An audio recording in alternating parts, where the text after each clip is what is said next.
Buenas, soy Joel Guerrero, el profesor de escritura creativa del Matil de Salvador, y hoy vamos a hablar de las descripciones y de la ambientación.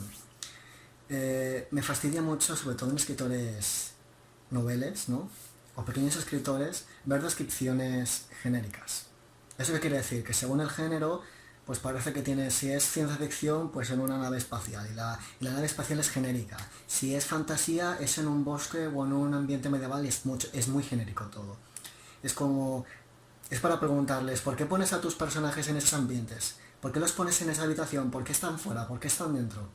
¿Por qué focalizas el foco de la cámara del narrador en ese punto? Y hay muchos escritores que no se lo plantean, es decir, ¿por qué? Pues porque sí, me salió así. No, no te salió así. Depende mucho de cómo lo describas. No es lo mismo una escena a oscuras que con luz. Entonces por eso vamos a hacer un ejercicio y voy a explicaros con un ejemplo bastante claro cuáles son las diferencias. Estos se llaman los indicadores y condicionantes, ¿vale? Por ejemplo, aquí o allí, abierto o cerrado, arriba, abajo. Entonces voy a leeros un relato, bueno, un microrelato con distintas posiciones, ¿vale? Por ejemplo, desde la posición de allí. Imaginemos que estamos en una escena y en vez de estar enfrente, estamos alejados, ¿vale? Entonces, la calma de las calles quebró, estallando un caos de histeria. Un hombre solitario se arrodillaba en la plaza. ¿Vale? En esta escena no sabemos muy bien qué está pasando porque debemos tener en cuenta que es una escena alejada. Eso a veces lo hacen los escritores, que es que van alejándose, están por ejemplo en una vista de pájaro, narrativamente hablando, y se van acercando a la escena poco a poco. Entonces vamos viendo cómo describen los pájaros, las nubes, el tiempo, luego los edificios, un parque en concreto, y luego van a la escena y describen lo que está pasando, ¿no? Ahora miramos la misma escena, pero de cerca. La gente pasaba a su alrededor, pero él se había paralizado. Palpó su bolsillo y le costó tragar saliva. Mientras la sacaba, cerró los ojos. Un disparo. Luego histeria. Esa es la diferencia. Cuando estábamos lejos no sabíamos que el hombre había disparado a alguien. Pero cuando estamos cerca nos damos cuenta, porque el narrador está cerca y lo puede ver, que lleva una pistola. ¿Vale?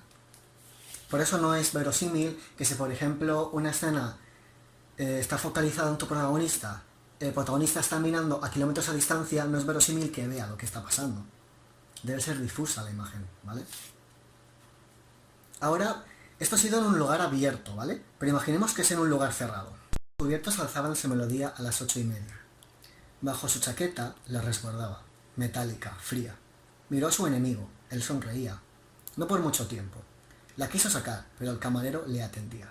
Tendría que morir otro día. En esta escena vemos que el hecho de que el personaje esté en un ambiente cerrado, por ejemplo en un bar abarrotado de gente, donde todo es un poquito más condensado, la gente puede estar más pendiente de lo que él hace, hay más testigos quizá que pueden centrarse en él, pues la escena cambia, no es lo mismo, igual que no sería lo mismo si la habitación estuviese a oscuras que si estuviese lleno de luz, ¿vale? Entonces, colocar a tus personajes en una ambientación o en otra, en un lugar o en otro, sí que importa. No es que simplemente, no me gustan esos libros en los que se describen ambientes porque sí. ¿Por qué me lo estás colocando ahí? Se suele notar mucho cuando es una descripción genérica a cuando la has pensado de antemano. Porque es como que lo lees y no tiene gracia lo que estás leyendo, ¿no? Evidentemente es importante ubicar a tus personajes, ¿vale? Tampoco hace falta que seas arquitecto, no nos expliques cómo son las fachadas de edificios que estamos viendo, ¿vale? Pero es importante que digas dónde estás. Estás en una calle, estás en una habitación, estás fuera, estás dentro, estás a oscuras. Hay luz. Evidentemente el ambiente da un aura que hace que el lector se sienta de una manera u otra. Imaginemos un relato de terror. ¿Por qué las películas de terror usan más la oscuridad, usan los sonidos, usan ciertas cosas? Pues porque eso, a la persona que lo está viendo, al espectador, le da una sensación de terror. En la novela de terror es lo mismo, ¿vale? Tú tienes que dar un ambiente, un aura, que haga que el lector esté predispuesto a sentir terror, ¿vale?